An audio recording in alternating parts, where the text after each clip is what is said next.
A virada mais épica da Libertadores, vídeo aqui do Fute Neutro.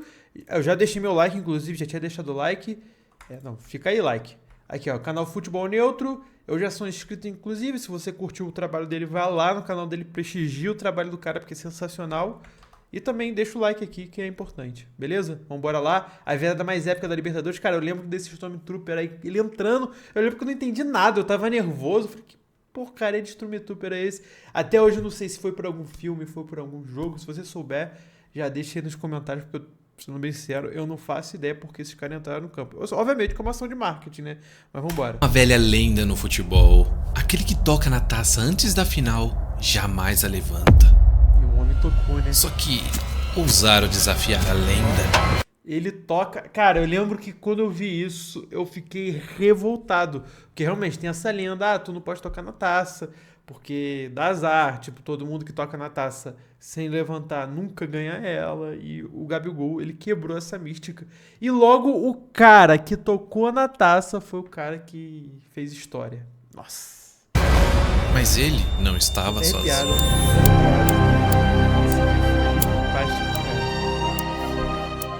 Todos os esforços pareciam em vão, mas bem no final, algo aconteceu. Algo tão intenso, tão inexplicável, o inefável.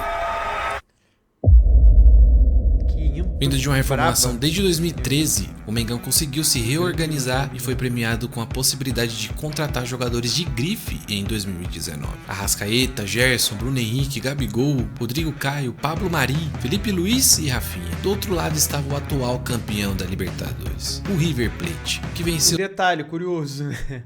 Essa final aqui de 18 contra o Boca Juniors foi no estádio do Real Madrid. Foi no Santiago Bernabéu, porque teve todo um problema no dia da final e tal. A final foi adiada e eles jogaram no Bernabéu. Foi, acho que a primeira final, a primeira e única, né, final de Libertadores fora da América do Sul. Uma curiosidade aí. O seu rival Boca Juniors na final e tinha jogadores extraordinários como Armani, Montiel, Enzo Pérez, De La Cruz, Nacho Fernandes, Borré, o time a ser batido na América do Sul. Além do treinador Marcelo Gallardo, que estava há mais de 5 anos no comando, tinha um clube inteiro na palma de sua mão. A confiança era tanta, afinal, ganharam em 2015 e 2018. Mas do outro lado estava o revolucionário Jorge Jesus. Com apenas 4 meses e meio no Mengão, encaixou aqueles jogadores com enorme personalidade através da sua exigência pela perfeição em campo. Era um casamento perfeito com o que o Flamengo acreditava, exultando em um futebol que dava medo. O caminho dos dois foi bem parecido até. O Flamengo passou na última rodada no sufoco. Eram 3 times empatados em 10 pontos. Detalhe. Esse ano, em 2025, a história tá se repetindo. Porque não foi com 10 pontos, né? Sim com 12. Todos os times esse ano, em 2025, passaram com 12. Só que a diferença é que em 19 o Flamengo passou em primeiro e em 25 o Flamengo passou em segundo. Mas a história pode se repetir porque a final também é em Lima. Imagina só. Levantar mais um caneco naquele palco histórico. Nossa, pai. Abel Braga pediu demissão do Flamengo. E agora é com você. Boa sorte. Nas fases seguintes, passou pelos gaúchos, Inter nas quartas e o Grêmio nas semifinais, com um placar em comum, 5-0 no jogo de volta. O River passou em segundo lugar em seu grupo. Nas quartas não teve dificuldades para o Cerro, e nas semis era contra o seu rival Boca Juniors de novo. Poderia ser revanche do Boca, mas o River amassou e foi para a final. Flamengo e River na decisão, só que essa ficaria marcada como a primeira final em uma única partida, já que as edições anteriores eram no formato ida e volta. Haviam determinado que na época eu não gostei disso, porque, tipo assim, o Flamengo, a gente vivia uma fase de Libertadores bem crítica, né?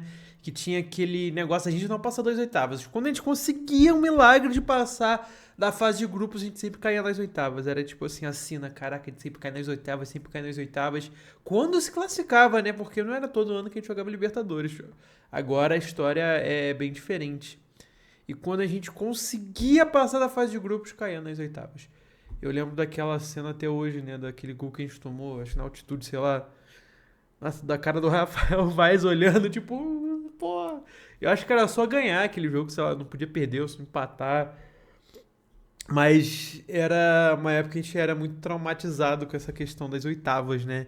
E esse ano o Flamengo passou das oitavas e a gente ficou assim, opa, tem alguma coisa diferente aqui, tem alguma coisa diferente. Aí montou esse time galáctico. E quando chegou na final, e era uma final única, eu lembro que eu não gostei pelo fato de... Caraca, mano, eu nunca vi meu time numa final de Libertadores. Eu acho que tinham 38 anos que o Flamengo não chegava na final, né? Porque a última vez que chegou foi em 81, quando conquistou. E o fato de ser uma final única, eu fiquei chateado, porque eu falei, caraca, mano, a gente só vai ter uma chance de ganhar dos caras, tipo... Porque a final, em 2 jogos, em certo aspecto, ela é mais democrática, né? Porque ela dá chance para os 2 times, e como a gente teve a melhor campanha, né? A gente passou em primeiro, então a gente teria a possibilidade de talvez decidir no Maracanã. Seria, assim, mais viável, né? Pô, aquele time era fantástico. A gente sabe que em 2 jogos, em 2019, era quase impossível de ganhar do Flamengo. Então, a gente sabia que a final de 2 jogos ia dar Flamengo, tá ligado? Ia dar Flamengo de qualquer jeito. E com um jogo só, não. Com um jogo só, tudo pode acontecer. É diferente. Mas a emoção de uma partida única é completamente diferente de essa disputada em 2 jogos, né? Porque se tu mata o primeiro jogo, tu faz 1x0, 2x0, 3x0 no primeiro jogo, já era. Aí esquece o segundo jogo, pô, é só administrar o resultado. Ou o primeiro jogo vai ser muito ruim e o segundo jogo vai ser melhorzinho, mas é diferente. Igual a final do ano passado contra o Galo, que, cara, o Flamengo matou no primeiro jogo, no segundo administrou e ainda ganhou também. Então, meio que perde um pouco da emoção. Eu acredito que uma final única dá muito mais emoção, mas eu critiquei bastante na época. 10% da capacidade do estádio fosse reservada por possíveis terremotos, para facilitar a saída das pessoas. Só que haveria sim um terremoto, e não seria ocasionado pela natureza. Seria pela torcida do Flamengo. Até que chegou o dia do jogo. Parecia que algo incomum iria acontecer. E isso começou quando os Stormtroopers de Star Wars estavam vigiando a taça até o campo. O árbitro da partida era o Roberto Tobar, que apitou a final da Copa América em que o Brasil venceu o Peru. Além disso, apitou a final da Recopa de 2019 e da Sul-Americana do ano anterior. Esses 2 capitães, tanto do Flamengo quanto do River, seriam fundamentais para o resultado final da partida. O Flamengo mostrava crescente união com Jorge Jesus, apesar daqueles pequenos conflitos que teve durante o ano. Uma partida que valia muito para o Flamengo. Após 38 anos, chegou uma nova final de Libertadores. Era impossível prever o que aconteceria, até que começou a final. O Mengão tentava impor o seu futebol, mas foi surpreendido por um River sedento na marcação, oferecendo pouquíssimos espaços, e na frente chegavam nos jogadores até mesmo quando não tinha a bola. O Mengão parecia nervoso, errando alguns lances, mas tentou chegar com o cruzamento do Arrascaeta, e o Armani saiu e trombou com o Bruno Henrique. Ficaram caídos 2 jogadores fundamentais para ambos os times. Felizmente, cara, eu lembro que, assim, a minha memória é que o Flamengo, não sei se é porque eu tava nervoso, é porque eu nunca cheguei a rever esse jogo. Eu acho que seria até uma boa eu reassistir, porque é uma das partidas mais memoráveis, assim, da minha vida. E eu lembro do Flamengo ter jogado muito mal essa partida, tá ligado? Em relação ao que vinha jogando no Brasileirão, vinha amassando todo mundo. Até na Libertadores, meteu 5x0 no Grêmio no jogo anterior, né? Porque foi no segundo jogo da semifinal.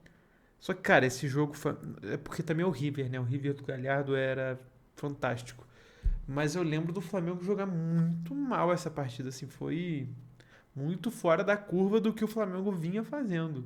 não foi nada demais e se entenderam no final. Haviam vários embates físicos nessa partida, e acabou sobrando pro Rodrigo Caio, que bateu o rosto contra o Borré. Seu nariz começou a sangrar incessantemente. Logo em seguida, o Pinola revidou a chegada do Bruno Henrique no Armani e o juiz marcou falta pro Flamengo. Bruno Henrique nesse momento tinha 31 gols no ano, mas não foi dessa vez. Mente e corpo hiper focadas. O JJ sentia que tinha algo indo mal e tentava ajustar o time. O árbitro tinha alguns critérios duvidosos, mas conseguia controlar a partida. E o Rodrigo Caio tinha sua respiração limitada. Quem não tinha respiração limitada era o Bruno Henrique, que parecia um foguete. Eles tinham uma jogada forte, explorando a profundidade. Dessa vez não deu certo. O Flamengo defendia de maneira incomum, uma primeira linha altíssima que sempre funcionava bem. Só que algo aconteceu. não parecia que iria oferecer perigo algum, mas o Ilharão e Gerson não se entenderam. A bola sobrou para o artilheiro, o Rafael Borré. Jorge Jesus não estava acreditando no que estava vendo. Galhardo estava ganhando o xadrez tático, só que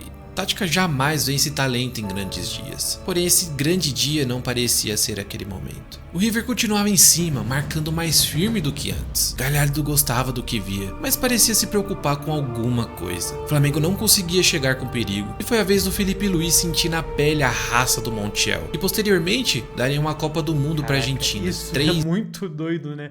Pra tu ver como era épico e histórico esse time do River Plate, simplesmente o cara que deu o título pra Argentina da Copa do Mundo. Obviamente que ele não deu o título sozinho, né? Mas ele bateu o último pênalti. Foi o cara que, tipo, tava ali, né? Nesse jogo do River, se eu não me engano é ele que dá assistência. Ou não, ele falou ali, mas eu não... Anos depois, a torcida do Flamengo estava apreensiva. Aquele futebol dominante não estava acontecendo exatamente no jogo mais importante da temporada. O River tinha as melhores chances. Não da temporada, mas tipo assim... dos últimos 38 anos é o jogo mais importante, tá ligado? De La Cruz quase ampliou, mas o Mari foi perfeito no lance. Em seguida, o Rafinha sofreu uma entrada dura. Jorge Jesus não estava satisfeito, mas em nenhum momento reclamou da conduta do time argentino. Bruno Henrique e Gabigol tentavam se encontrar, mas surgiu uma bandeira apontando impedimento. Depois de vários lances faltosos, o juiz resolveu dar cartão pro Casco. A reclamação do Rafinha no lance anterior surtiu efeito. A cobrança não ofereceu perigo aos argentinos. E de novo, em uma bola levantada na área. Armani não tinha a menor pressa em repor a bola. De fora da área, o Palacios pegou bem na bola e o Diego Alves só torceu para ir para fora. Bruno Henrique tentava, mas a marcação era triplicada. JJ cobrava o Gabi, que estava apagado na partida. E o responsável por isso? Pinola. River de novo caía na linha de impedimento do Mengão. Quando o Gabigol tinha a chance de arrancar, Enzo Pérez parecia um predador. E esse lance foi o último da primeira etapa. O Flamengo não estava fazendo bom jogo, só que um fator mudou tudo. Chegou o momento em que começou o segundo tempo. Antes da gente continuar aqui, eu tenho um recadinho pra você. Então, peraí, rapidinho. Antes de continuar o vídeo, você já viu os novos lançamentos do Mengão lá na GoCase? A GoCase tá sempre com uma coleção nova. Tem capinhas de vários estilos, desde as mais chamativas até as mais discretas. E lembrando que todos os produtos da GoCase são oficiais e licenciados pelo Mengão. A que eu tô usando mais ultimamente é essa daqui, pra combinar com o mantum do Mengão. E lembrando, ó, dá pra personalizar com o seu nome. E não é só isso, tem copo térmico e garrafas. Tudo isso personalizado. Essa aqui, por exemplo, é a garrafa Fresh do Mengão. Ela tem essa personalização absurdo. E, cara, a qualidade disso aqui, ó, é surreal. Não sei se dá pra ver no vídeo, mas é meio alto relevo, sabe? As paradas aqui. Tem várias opções de personalização. Sem falar que a água dura geladinha aqui por horas. Vale muito a pena. O melhor de tudo, com o meu cupom você garante um desconto exclusivo nesses produtos ou qualquer outro no site. O link tá aqui na descrição. Dá uma olhada lá que provavelmente tem alguma coisa que você vai gostar. Agora, bora voltar pro vídeo. Agora, a primeira chance foi justamente com o Gabigol. Ele pegou a bola no mesmo ponto que fez aquele golaço contra o Santos, mas o Armani estava esperto e não se adiantou. Mesmo sem tanto perigo, foi uma oportunidade. Só que no lance seguinte, Pinola mais uma vez teve vantagem sobre o atacante. River continuava marcando firme, mas o Mengão também. Mari nem parecia que veio da Espanha, até que os argentinos começaram a chegar. O primeiro sem perigo, mas o segundo com Palacios. Mais uma vez, tirou tinta da trave. De novo, os milionários pareciam ganhar confiança no jogo. E o Mari ganhou um cartão amarelo por falta no Borré, mas foi um domínio temporário. Bruno Henrique estava dentro da área, tirou o Pinola e cruzou. O Arrascaeta acabou furando, mas tinha mais uma chance e foi pro Gabigol. Só que a bola bateu no De La Cruz. E ainda houve uma terceira oportunidade. Era só fazer, mas o Armani pegou. Só de lembrar que aquele lance que tu fica desesperado, que tu fala, caraca, tu não consegue nem gritar, tu não consegue nem falar nada, porque... Caraca, mano. Eu fiquei nervoso revendo o lance, porque tu fica naquela expectativa, faz logo. Caraca, mano, o futebol é... Parecia um bom momento, mas o Gerson acabou machucando. Ele até tentou continuar, mas não conseguiu. JJ chamou o Diego, que estava fingindo que estava ouvindo as instruções do Mister, e ele mudaria tudo. Mas antes, o River teve mais duas chegadas. Uma com o Borré, onde o Rodrigo... Tu acha mesmo? Não. Tu acha... Pô, cara, uma... Final de Libertadores, o cara tá falando ali, tu tá tipo, caraca, mas só deixa eu entrar e tentar fazer alguma coisa. Não vai escutar, não vai dar ideia. Rodrigo tirou e outra com perigo com o Nátio Fernandes. River já começava a apresentar cansaço. Aquela marcação por 60 a 70 minutos parecia se dissipar. Foi então que o Julián Álvares entrou no jogo, só que o Galhardo tirou o meio campo. Será que esse xadrez tático houve impacto? Bruno Henrique acionou de novo seu foguete e o Enzo Pérez não conseguiu pará-lo. Cartão amarelo. Seria a primeira participação em lance direto do Diego. Na cobrança, a bola encontrou o Rodrigo Caio, mas no último segundo foi bloqueado. O juiz acabou dando mão. Diego que deu uma reviravolta nessa mesma Libertadores, né? Porque se eu não me engano ele se contunde, eu acho, contra o Emelec. No jogo de volta ou no jogo de lá? Não, acho que no jogo de lá. E ele volta contra o Grêmio. Quase faz um gol, inclusive. O goleiro tira. Ia ser o 6º gol do Flamengo. E eles, na final, simplesmente, o cara acha que ele passa pro Gabigol. Cara, surreal. Ele vai falar, mas surreal. Não sei se ele vai falar dessa trajetória, né? Mas o que foi essa Libertadores? Foi memorável, foi pra sempre. Algo inexplicável. Dele. Felipe Luiz arriscou de longe, mas também foi pra longe. O Flamengo tomou as ações da partida. Lucas Prato entrou na partida no lugar do Borré. Lucas Prato, que perdeu a bola pro primeiro gol do Flamengo. Só um detalhe. Saiu.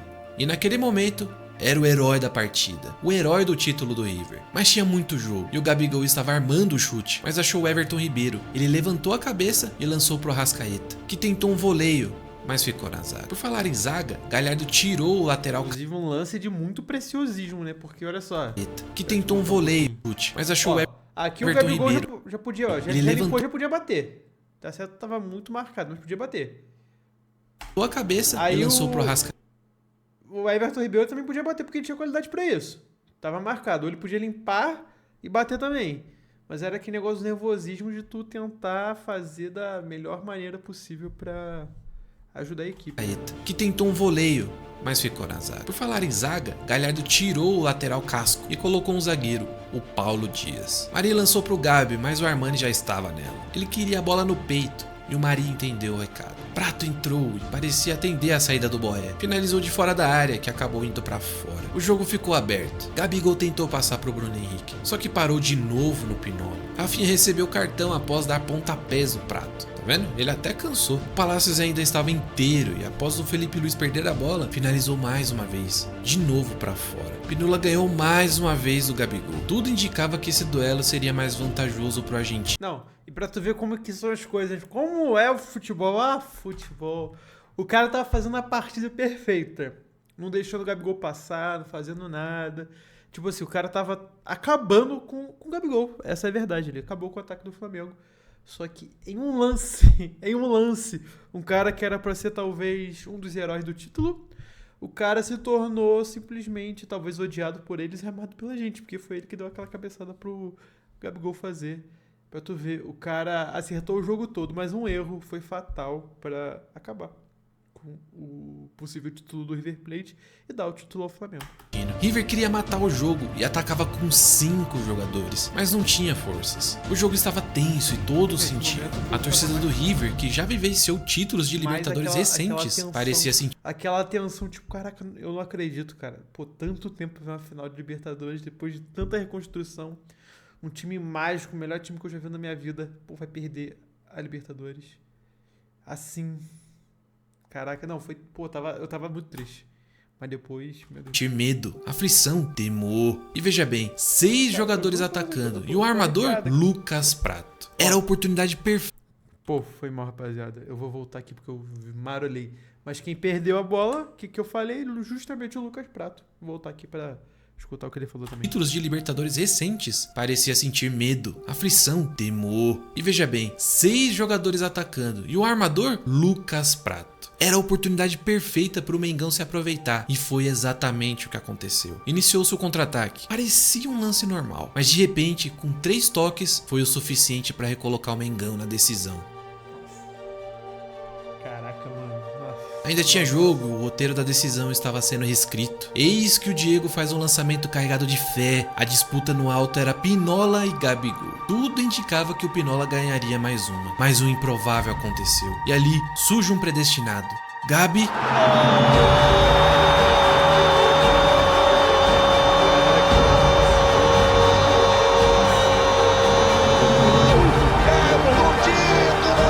O River foi pro tudo ou nada. E essa seria a última bola do jogo. Detalhe, Eu falei que ele errou uma vez, ele erra 2 vezes, se tu parar pra ver, no mesmo lance, né? Cadê? Peraí, ó.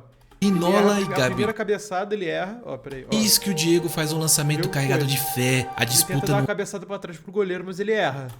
Ele erra alto era Pinola errou. e Gabigol. Tudo indicava Eu acho que ele ia tentar jogar pra lateral, sei lá, mas ele erra um. que o Pinola E ganharia erra mais um. dois. Mas o improvável aconteceu. Gabigol, E ali simplesmente. surge um E o outro predestinado. zagueiro bozolando. Não, o outro zagueiro tava bozolando, pô. Ele tava bozolando. Porque o Pinola já tava marcando o Gabigol, ele tava ali bozolando, pô. Gabi Graças a Deus.